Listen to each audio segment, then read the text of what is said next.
Hello दोस्तों, आप सभी का स्वागत है और एक नए वीडियो में। तो दोस्तों, आप लोग देवों के देव महादेव में देखेंगे कि महादेव की दृष्टि तो सर्वत्र है। एक संतान के लिए उसके माता पिता से अधिक महत्वपूर्ण कुछ भी नहीं है।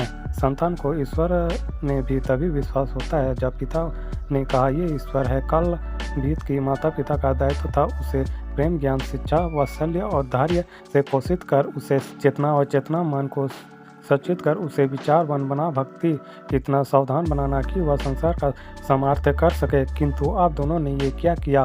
सदैव कालभीत के समझ संचार की आलोचना की। कालभीत के निर्मल मन को उचित पात्र में निवृत्त कर दिया। वह हमारा पुत्र है, उसने उसे जन्म दिया है। संतान को जन्म देना ही माता पिता का कर्तव्य नहीं होता है। उनके उचित पालन पोषण के लिए दाताओं की परीक्षा करना या कैसे अभिभावक है तो कैसा अभिभावक है, किंतु हमने सदैव उसके हित को सर्वप्रिय रखा है।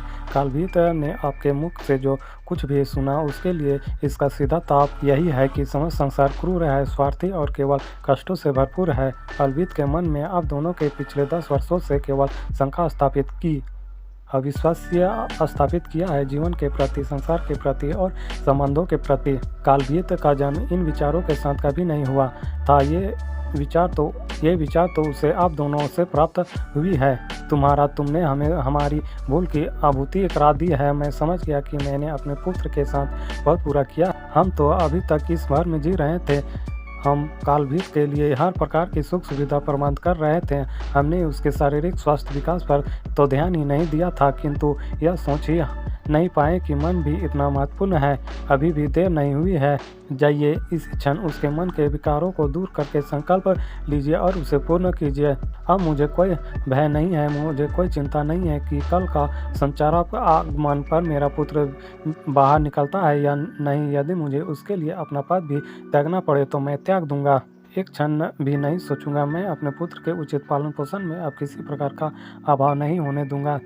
उसे जितना समय लगता है लगे, मैं कुछ नहीं कहूँगा। और फिर मेरी पत्नी अपने पुत्र के साथ है, कालभीत के साथ। प्रभु, यदि मेरे मन में लोभ या स्वार्थ है तो आप सपुत्र को सौंप कर स्वीकार करें।